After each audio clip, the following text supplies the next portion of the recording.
Você sabia que existem 7 tipos de acessibilidade? Pois é, além da minha área, que é a dimensão da acessibilidade arquitetônica, existem outros 6 tipos que a gente precisa atender. E no vídeo de hoje eu vou te contar um pouquinho mais sobre cada uma delas.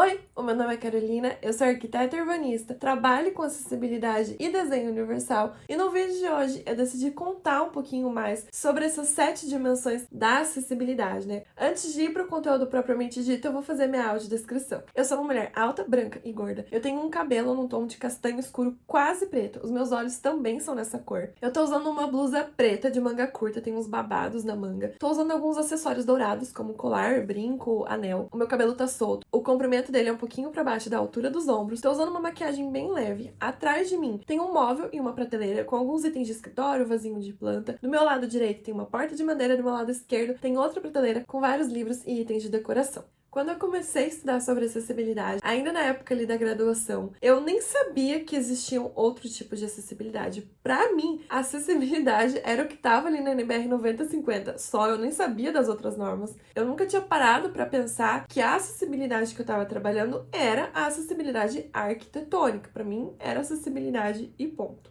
Depois que eu me formei, que eu escolhi realmente essa área como meu nicho de atuação, que eu comecei a me deparar com a definição de outros tipos de acessibilidade.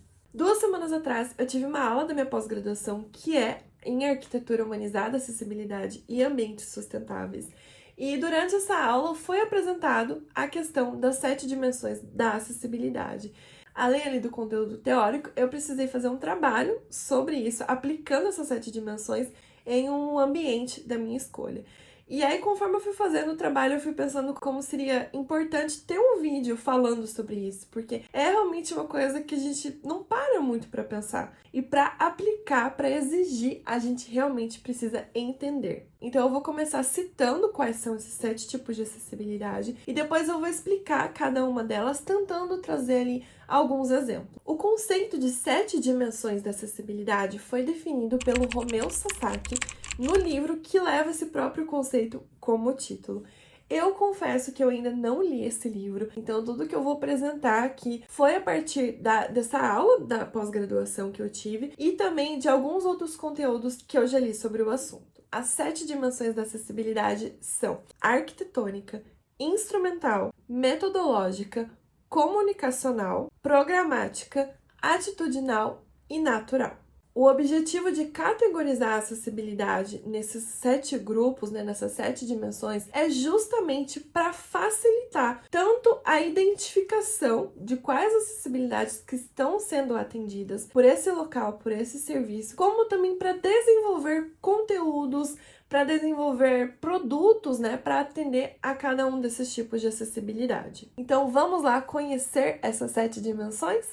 Vamos começar pela acessibilidade atitudinal. E como o próprio nome já diz, na verdade, os 7 tipos você consegue ali deduzir o que é o conteúdo a partir do próprio nome. Mas a acessibilidade atitudinal se refere à atitude das pessoas. Então é o que muitos criadores de conteúdo com deficiência tentam divulgar, tentam internalizar, nos seus seguidores. Nós precisamos perceber e entender a pessoa com deficiência como o que ela realmente é, um ser humano, assim como qualquer um de nós.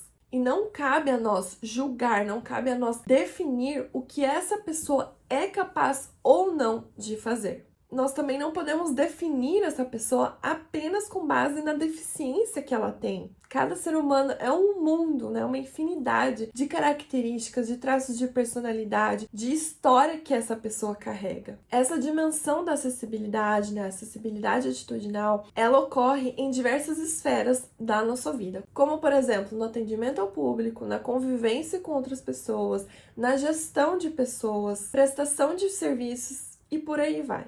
Por exemplo, eu como arquiteta ter a atitude de garantir acessibilidade, garantir o desenho universal em todos os meus projetos. Porque se eu lá no meu primeiro encontro com o cliente, primeiro e segundo encontro com o cliente, eu já defino, já parte de uma atitude minha, de que eu não vou garantir acessibilidade, de que a edificação, por exemplo, ela vai nascer já tendo só escada, eu não vou pensar em uma outra forma de circulação vertical. Essa falta de acessibilidade atitudinal vai se tornar uma falta de acessibilidade arquitetônica. Mas ela começou com a minha atitude, ela começou ali nas minhas definições de projeto, de conversa com esse cliente.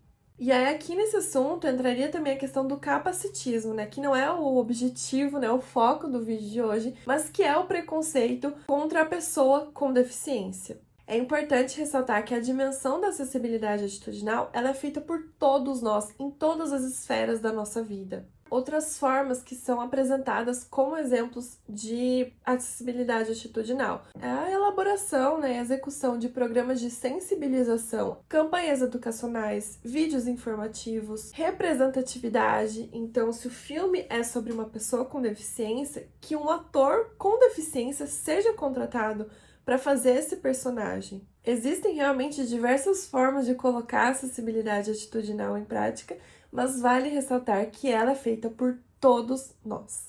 A segunda dimensão é a minha queridinha, que é a acessibilidade arquitetônica, que é a minha área de especialização e que é a área, o assunto que eu falo tanto por aqui nas minhas outras redes sociais.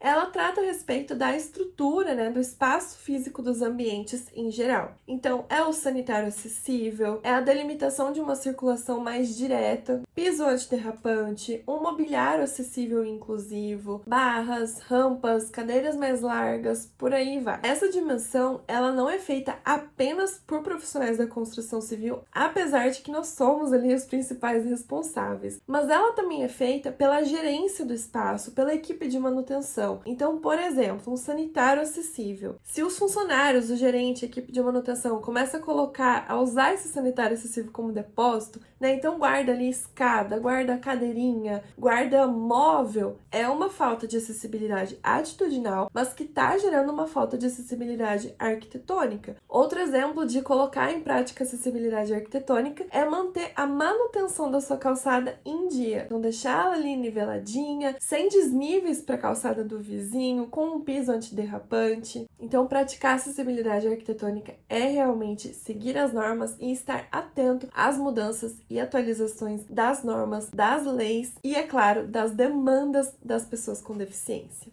Terceira dimensão é a acessibilidade programática. Então, ela se refere às normas, regimentos e leis que dizem respeito às pessoas com deficiência. Temos como exemplo a Lei Brasileira da Inclusão, que já tem vídeo sobre ela aqui no canal, a própria NBR 9050 de 2020, assim como outras normas, decretos federais, leis municipais, e aí também temos uma infinidade de exemplos. A acessibilidade programática também ocorre por meio de políticas públicas e organizacionais, manuais, regulamentos, e ela é importante justamente para a gente definir um padrão como essa acessibilidade vai ser praticada, para a gente ter um embasamento legal, para a gente garantir, por exemplo, um percentual de vagas mínimas para pessoas com deficiência. E nós precisamos dessa dimensão da acessibilidade programática para garantir que as outras dimensões sejam executadas, sejam garantidas. E é claro que é muito importante que essa dimensão da acessibilidade programática seja praticada sempre escutando, considerando e tendo a participação das pessoas com deficiência. A quarta dimensão é a dimensão da acessibilidade metodológica,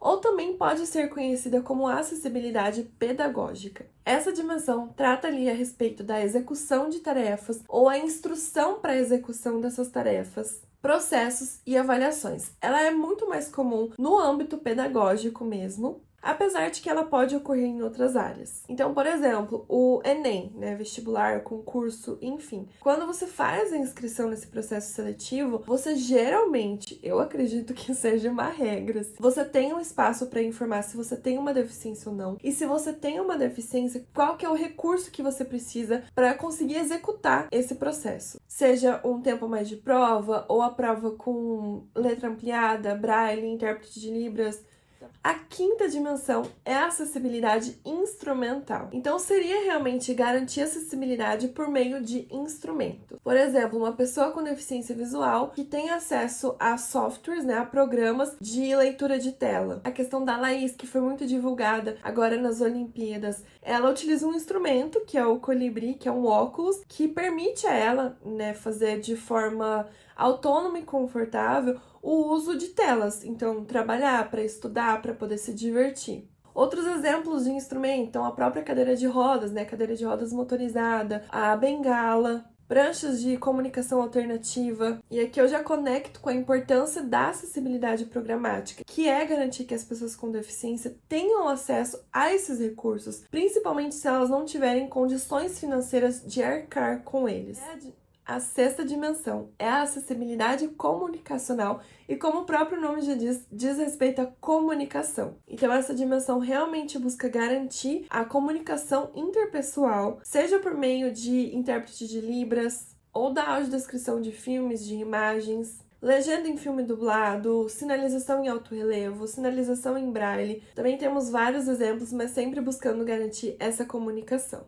E por último, mas não menos importante, a sétima dimensão é a acessibilidade natural, que se refere à tentativa de extinção das próprias barreiras que a natureza tem. Então, por exemplo, uma praia. A gente já tem hoje, né, felizmente está se popularizando, praias que possuem, seja uma cadeira anfíbia, que é aquela cadeira de rodas, entre aspas, que consegue circular tanto na areia quanto na água. Nós também temos alguns exemplos de uma passarela, vamos dizer assim, uma calçada que é construída na areia e que permite que a cadeira de rodas consiga acessar essa praia. Temos a cadeira Juliette, vou até colocar uma foto aqui para vocês verem, que é uma cadeira utilizada para trilhas. Então, realmente possibilitar que a pessoa com deficiência, né, se ela utiliza uma cadeira de rodas, que ela possa viver a experiência de fazer trilhas na natureza. E é legal ressaltar, né, que esses exemplos que eu trouxe de acessibilidade natural, elas não interferem de uma maneira de grande impacto na natureza. E é isso, pessoal. Essas são as 7 dimensões da acessibilidade. Me conta aqui nos comentários se você já tinha ouvido falar nesse conceito, se você já imaginava que existiam diferentes tipos, diferentes dimensões, ou se você é como eu antigamente, que pensava que só arquitetônica era que existia. Me conta também se você pensou aí em formas que você pode aplicar essas dimensões da acessibilidade no seu trabalho, no seu cotidiano, na sua prestação de serviços. Não esquece de curtir, compartilhar e se inscrever, e eu te vejo no próximo vídeo. Tchau!